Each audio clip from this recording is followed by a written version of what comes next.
Assalamualaikum warahmatullahi wabarakatuh. Dari Yazid Ar-Raksi meriwayatkan dari Anas bin Malik, malaikat Jibril datang kepada Rasulullah SAW pada waktu yang tidak biasa dengan raut muka yang berbeda dari biasanya.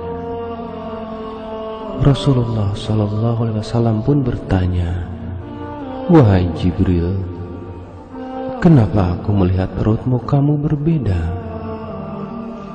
Jibril menjawab, "Wahai Muhammad, aku datang kepadamu pada saat Allah Subhanahu wa Ta'ala memerintahkan supaya api neraka dinyalakan. Tidak pantas jika orang yang mengetahui bahwa neraka, siksa kubur, dan siksa Allah itu sangat dahsyat untuk bersenang sebelum dirinya merasa aman dari ancaman itu." Rasulullah SAW menjawab, "Wahai Jibril, lukiskanlah keadaan neraka itu kepadaku." Jibril berkata, "Baik." Ketika Allah Subhanahu wa Ta'ala menciptakan neraka, apinya dinyalakan 1000 tahun hingga berwarna hitam pekat, nyala dan baranya tidak pernah padam. Demi Zat yang mengutus engkau kebenaran sebagai nabi, seandainya neraka itu berlubang sebesar lubang jarum, niscaya segenap penghuni dunia akan terbakar karena panasnya. Demi Zat yang mengutus engkau dengan kebenaran sebagai nabi, seandainya ada baju penghuni neraka itu digantung di antara langit dan bumi, niscaya semua penghuni dunia akan mati karena bau busuk dan panasnya. Demi Zat yang mengutus engkau kebenaran sebagai nabi, seandainya sehasta dari mata rantai sebagaimana yang disebutkan di dalam Al-Quran diletakkan di puncak gunung, niscaya bumi sampai ke dalamnya akan meleleh. Demi Zat yang mengutus engkau kebenaran sebagai nabi, seandainya ada seorang berada di ujung barat dunia ini disiksa, niscaya orang yang berada di ujung timur akan terbakar karena panasnya. Neraka itu mempunyai 7 pintu, dan masing-masing pintu dibagi-bagi untuk laki-laki dan perempuan. Rasulullah SAW bertanya, "Apakah pintu-pintu itu seperti pintu kami?" Jibril menjawab, "Tidak. Pintu itu selalu terbuka, dan pintu yang satu berada di bawah pintu yang lain. Jarak pintu yang satu dengan pintu yang lain sejauh perjalanan 70 tahun.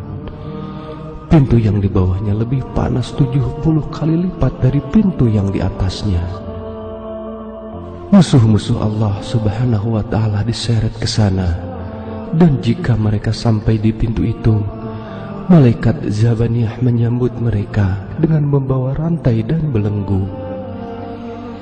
Rantai itu dimasukkan ke dalam mulutnya dan keluar dari duburnya, sedangkan tangan kirinya dibelenggu dengan lehernya, dan tangan kanannya dimasukkan ke dalam dada hingga tembus ke bahu.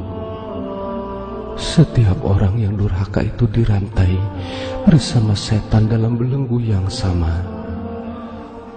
Lantas diseret wajahnya tersungkur dan dipukul oleh malaikat dengan palu.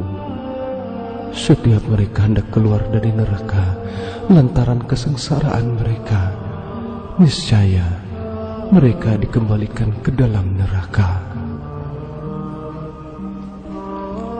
"Wahai Jibril, siapakah yang akan menempati pintu pertama?" tanya Rasulullah SAW. "Pintu pertama dinamakan Hawiyah, yang diperuntukkan bagi kaum munafik dan kafir," jawab malaikat Jibril. Rasulullah SAW sangat sedih. Lalu siapakah yang akan melewati pintu kedua? Tanya Rasul kembali. Pintu kedua dinamakan Jahim, yang diperuntukkan bagi kaum musyrikin. Jelas malaikat Jibril. Bagaimana dengan pintu ketiga? Tanya Rasulullah SAW kembali. Pintu ketiga dinamakan Syakar, yang diperuntukkan bagi kaum Sabi'in atau kaum penyembah api. Jawab malaikat Jibril. Selanjutnya, pintu keempat untuk siapa? Tanya Rasulullah SAW. Pintu keempat dinamakan Lada, untuk iblis dan pengikutnya. Jawab Jibril. Rasulullah SAW terdiam sejenak. Ia berharap tidak ada satu pintu neraka yang diperuntukkan bagi umatnya. Kemudian pintu kelima dan keenam untuk siapa? Kata Rasulullah SAW. Pintu kelima dinamakan Hutama, diperuntukkan bagi Yahudi. Sedangkan pintu keenam dinamakan Sa'ir, untuk kaum kafir. Jelas malaikat Jibril. Wahai Jibril, sekarang ceritakanlah kepadaku tentang pintu neraka yang ketujuh itu. Pinta Rasulullah SAW. Mendapat pertanyaan seperti itu, malaikat Jibril sejenak diam, seperti ragu hendak menceritakannya. Akan tetapi, karena Rasulullah SAW terus mendesaknya, maka malaikat Jibril tak kuasa menolaknya. Ya Rasulullah, pintu ketujuh itu diperuntukkan bagi umatmu yang berdosa besar dan meninggal dunia sebelum mengucapkan taubat. Jelas malaikat Jibril yang sedikit ketakutan.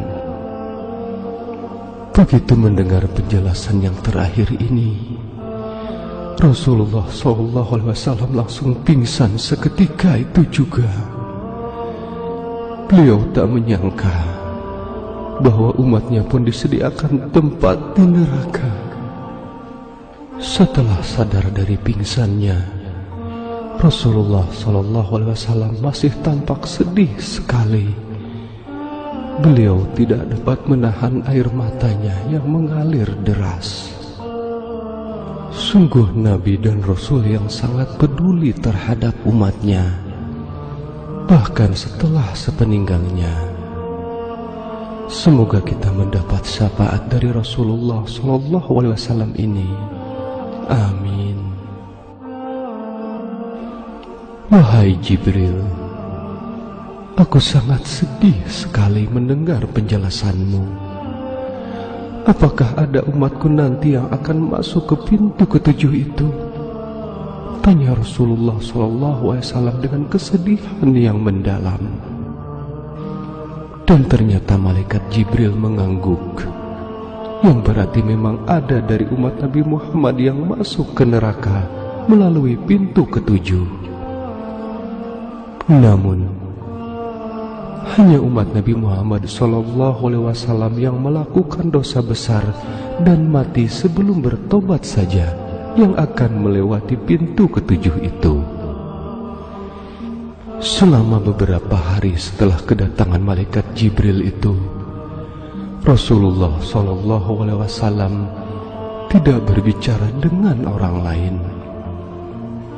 Beliau hanya mengurung diri di rumahnya. Beliau hanya keluar rumah kalau ke masjid ketika tiba waktu salat. Setelah salat, beliau kembali mengurung diri di rumah.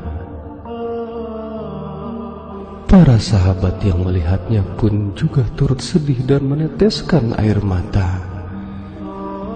Mereka kemudian berkunjung ke rumah Rasulullah SAW dan menanyakan perihal perasaan sedih yang dialami. "Ya Rasulullah, mengapa engkau tampak sangat sedih sekali?" tanya salah seorang sahabat. "Wahai sahabatku, sesungguhnya Jibril telah datang kepadaku dan menyampaikan wahyu tentang neraka yang memiliki 7 pintu," ujar Rasulullah Sallallahu Alaihi Wasallam. "Ya Rasulullah, adakah salah satu pintu untuk kami semua?" tanya sahabat. Dengan menitikan air mata, Rasulullah menganggukkan kepala. "Salah satu pintu itu diperuntukkan bagi umatku yang melakukan dosa besar dan mati sebelum bertobat kepada Allah Subhanahu wa Ta'ala," ujar Rasulullah Sallallahu Alaihi Wasallam. Setelah sejenak terdiam, Rasulullah Sallallahu Alaihi Wasallam melanjutkan penuturannya. "Oleh karena itu, janganlah sekali-kali terpengaruh oleh tipu daya iblis, karena ia adalah musuh yang nyata dan akan menjerumuskan ke neraka," lanjut Rasulullah SAW kepada para sahabatnya. Sungguh beliau seorang Rasul yang cinta sama umatnya, sampai beliau menangis karena umatnya. Apakah kita sebagai umatnya tidak mencintai beliau? Bacakanlah selalu salawat dan salam kepada beliau sebagai tanda cinta kasih kita kepada beliau, agar kelak kita mendapat syafaat dari beliau. Allahumma salli ala Sayyidina Muhammad wa ala ali Sayyidina Muhammad. Wallahu alam bisawab.